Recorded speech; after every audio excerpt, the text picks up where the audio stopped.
Dare to Love. Thank you for that beautiful song, both the songs, Johanna, for your readings and the prayer. It was like, we don't, we loosely coordinate all these things. You get the talk title, you get the affirmation, and it just all comes together in this wonderful, mystical journey. It's just absolutely beautiful. And both of what you spoke to, keeping the light on, being integrity, staying with the person, seeing yourself as whole, all of that is what's behind the idea of daring to love. This month and this year, we're working on themes throughout the entire CSL movement. The magazine is also using those same themes each month. So get the magazine, you'll hear a lot about what we're talking about from the platform each month. Today's talk was actually called For the Love of God. And as I was contemplating it, I was sitting here with For the Love of God, and right after that it said, for the love of God, dare to love. And that's where it came from. Dare to love. For the love of God, can we dare to love? Can we dare to listen to that still small voice that's speaking? Years ago, the voice started speaking to me, and I was not ready, willing, open to hear it. Living in an unconscious state of brokenness, actually. Not really understanding how to be integral, to be whole, to have all my pieces together.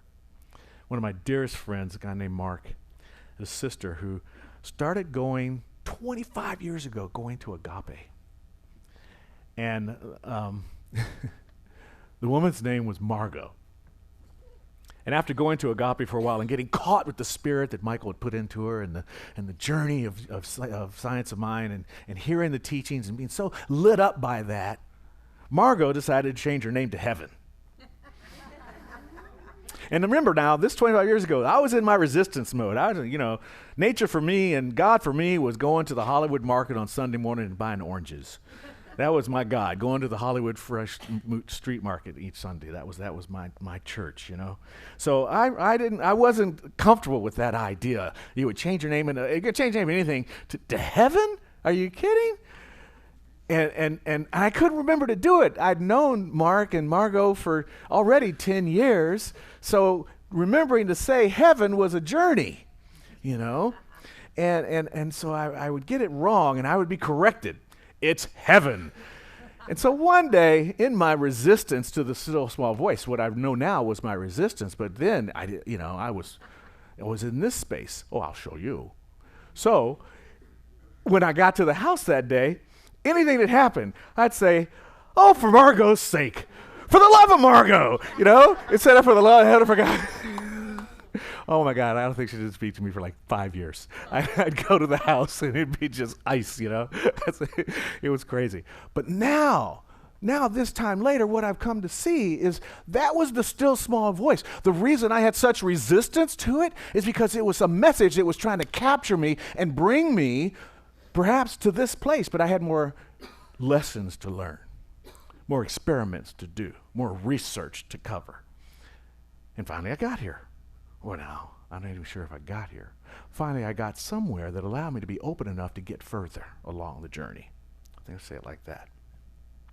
This idea to dare to love, to break the tendency to judge the way I judged Margot for living her spirituality, the way I judged the still small voice for making me say those really rude and cruel things to a person who was just trying to experience their own journey.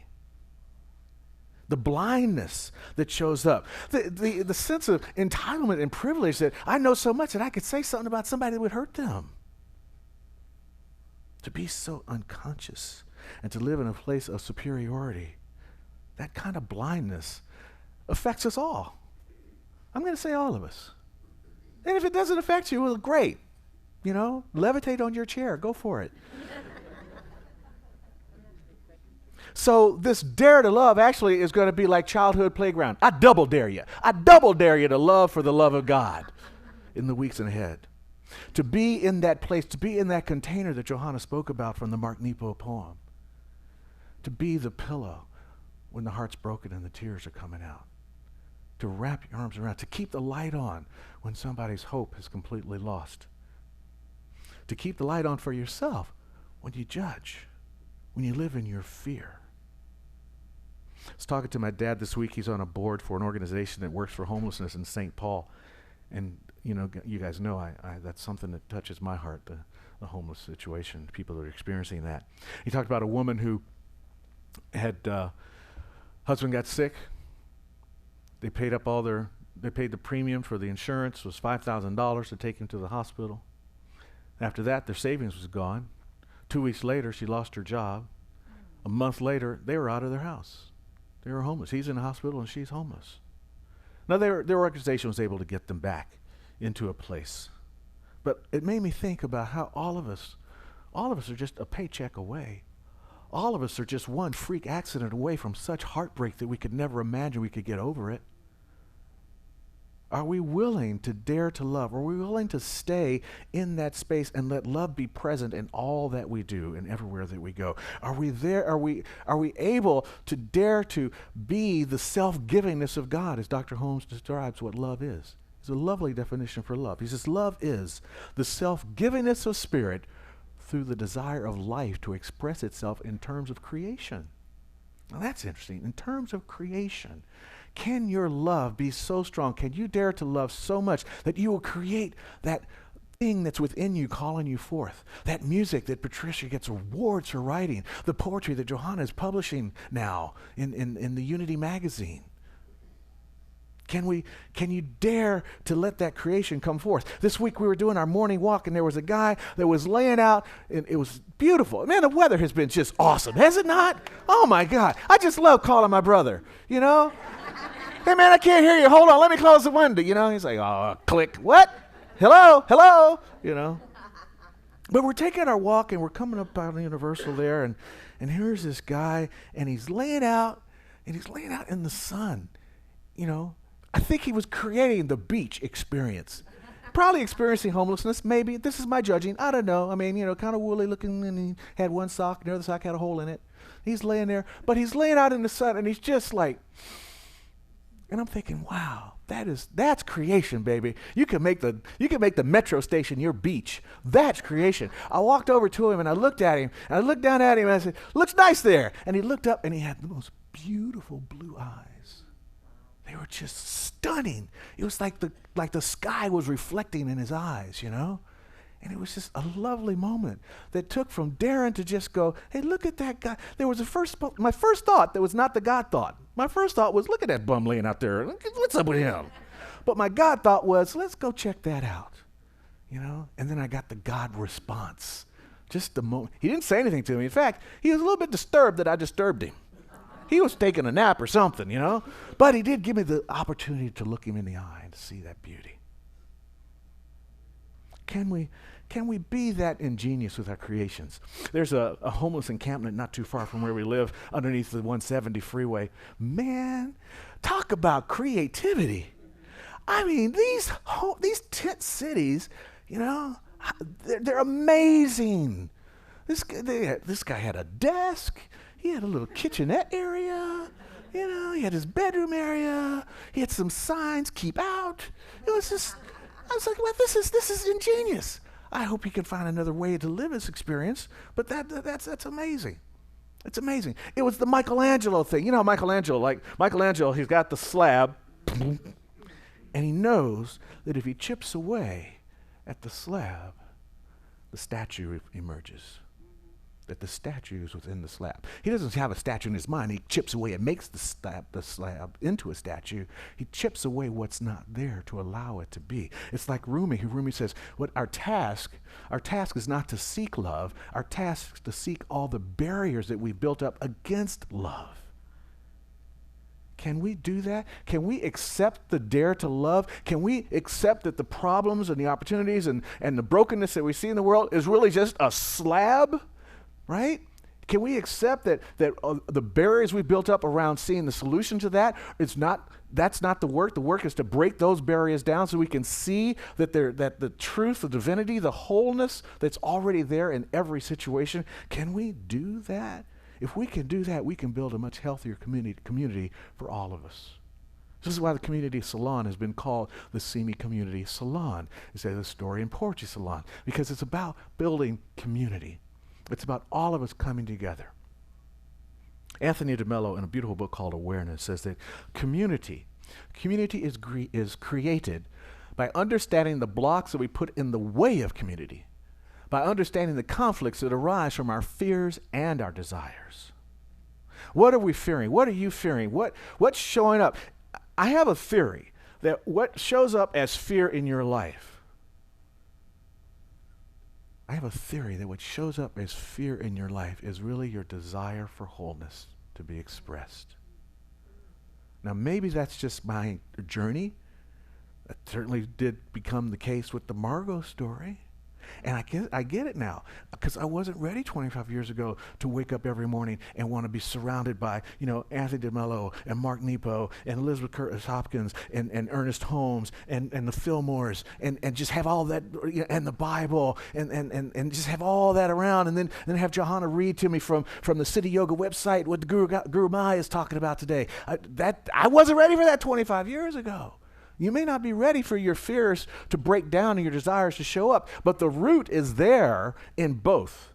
The root for the journey is there in both, and the pathway is already set for each and every one of us. It's a beautiful man I'm reading about recently, this guy named Alexander S. Neal. In 1921, he invented a school called the Summerhill Academy. Anybody ever heard of Summerhill Academy? Studied it? Okay, yeah, sometimes educators studied, they've actually dropped that from a lot of studies now, and because the book went out of print, and then people heard about it not being studied in school, in pedagogy, and they put it back in the curriculum. It's a new book back in print. This academy, it's transformative, and it's transformative because of the power he had in seeing children. He saw them in a way that most educators didn't. And this Summerhill Academy was governed, talking about governing, it was governed by the students. They had their own committee, they had their own court, they had their own student council, they set up all the rules. One of the really interesting stories they talked about, there was a kid that was bullying his girlfriend, and one of the other kids put him up on charges in front of the ombudsman. And the ombudsman and the court decided that they would punish the kid by giving him a fine. Every student received an allowance that was twice their age in pence, whatever the British terms of coins were at the time. The school's still alive, by the way. It's still happening. 1921, it's still happening today. But anyway, they fined the kid. 2 weeks later, he did it again. They went back to the court. These are the children who are running the court, not the adults, the children. You know what they decided to do? They decided to fine his girlfriend. Now, on first thought, you're like, wait a minute, she didn't do anything wrong. That's right, she didn't do anything wrong. But the kids knew that the little boy who was the bully really loved his girlfriend and didn't like other people to get into trouble. He just wanted to cause trouble because he wanted the attention. When his girlfriend got fined, it hurt his feelings so badly because he didn't want her to have to suffer because of what he did that he stopped doing the behavior. Parents didn't know that. The teachers didn't know that, but the children knew that. That's the kind of stuff that A.S. Neal would do. His only rule was you could do anything as long as you did not interfere with the freedom of another person. So he dared to be radical. Daring to love requires us daring to also be radical. Radical in our ability to listen. Radical in how we open our hearts and our minds through our ears to perceive beyond what we sense. If you go to the symphony, I love drums. Love drums. If you go to the symphony and you just listen to the drums, you're going to miss the symphony. You have to listen to the whole thing, right? If we're not listening to the wholeness of life around us, we're just listening to the drums. And chances are, if we're just listening to the drums, we're only listening to our own beat. And that's not community. Community requires daring to be radical lovers, requires that we have radical vision, that we be present to what's happening in the world today. I miss it all the time, get blinded by all the fears and the desires, but I get to come back and remember, thank goodness for the grace that the universe puts before us, the grace to remember, to try and do better the next time around. But to have that vision, to be able to be, and this year, vision is so important. I mean, think about it. What's the year? 2020. What happens? What's 2020? Perfect vision. This year, we're supposed to see stuff, folks. We're supposed to get it right. We're supposed to see some things this year. Remember my treatment about vision? Did that treatment about trying to get my eyes to get better, and then people started telling me that my intuition was better because I wasn't precise about the treatment. Well, this is the year to treat about the intuition, to treat about that other kind of vision. And that takes an arduous mind, a mind that's in strength and dedicated to the practice of what it's trying to do, that's dedicated to a discipline, that's alert to the opportunities to make things different. Ernest Holmes says that love does not overcome hate and fear by argument or force, by some subtle power of transformation, transmutation, sublimation, invisible in its essence, but apparent through its act. When we love, it's not, we're not going to get rid of the hate or the fear by some kind of energy. What we're going to do is we're going to subtly change things. We're going to subtly transform things. We're going to subtly sublimate things. We're going to suddenly see things transmute into their purest essence, from daring to be loving, from daring to listen, from daring to have vision, from daring to do things differently, because if you do things the same, you'll never get anything to be different. But that requires that we dare to be brave as well. Dare to be brave. Dare to speak up when we see injustice. And in this month, the month of Black History Month, at this time when we're rolling into the election season, tomorrow is what happens tomorrow? Yeah, right? Finally, the election season's actually really here. It's been around for 5 years, but it's finally here. You know? It's time to speak up, you know? I'm not telling you what to do, but who to do it with, but I'm going to tell you what to do, and that is to vote, participate, speak up, make yourself known, take a stance, and before you take your stance, what the brave lovers do, what the daring lovers do, is they work the research.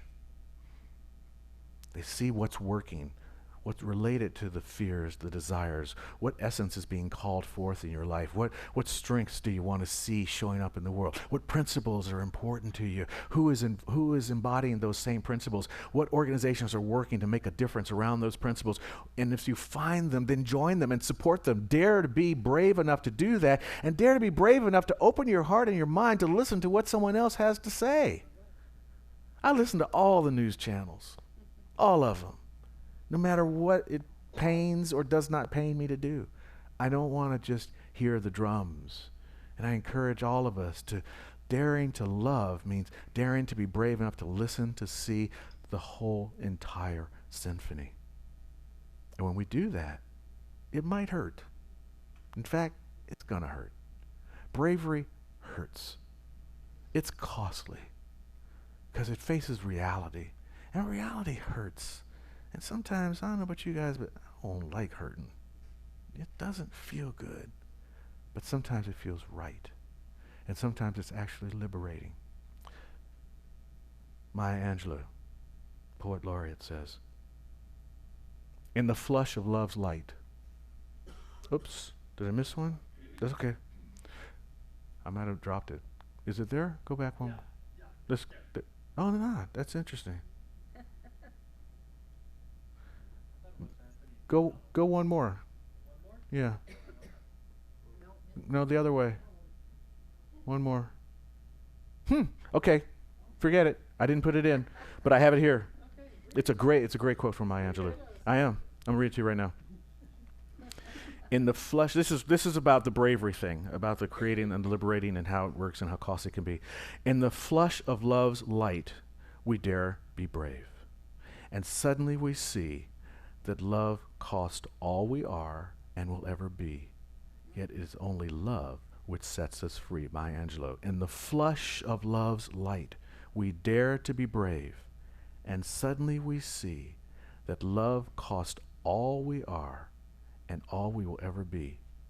Yet it is only love which sets us free. Are you ready to be that free?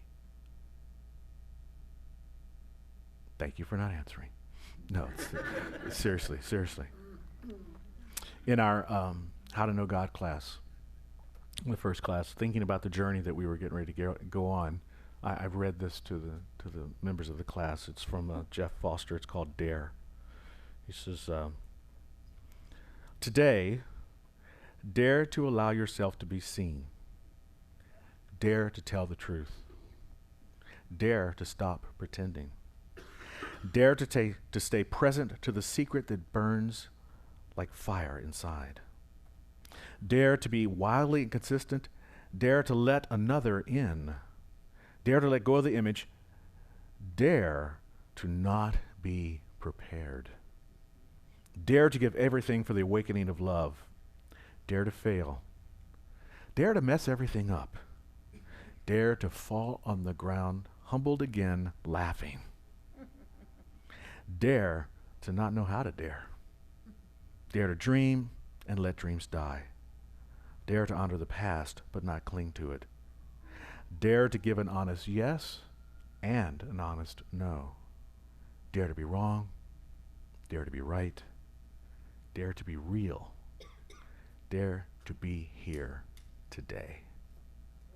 Can you dare all those things? Can you dare to be a daring lover?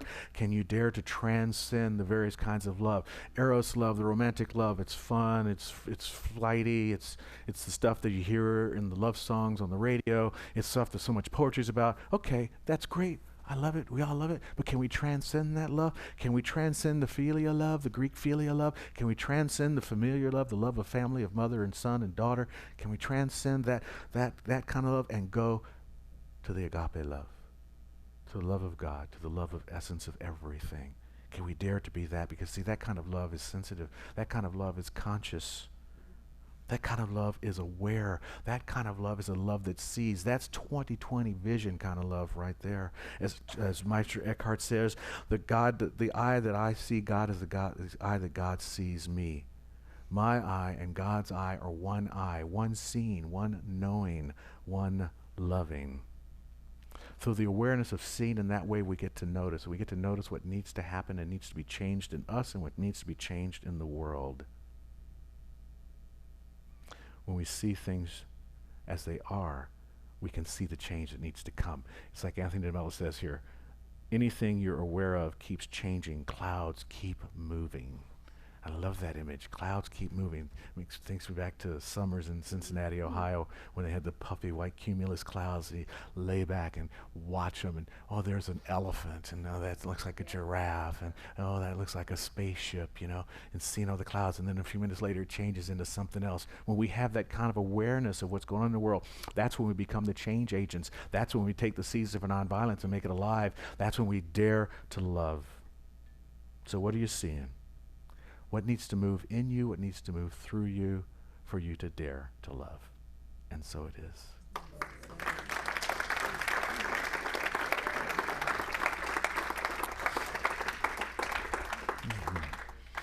All right, let's do this together, shall we? Lift others, value everyone, the daring way I make God's love real and meaningful in the world every day. I'm going to ask Reverend Johanna if she would be so kind as to come up and do the healing prayer for us this morning. So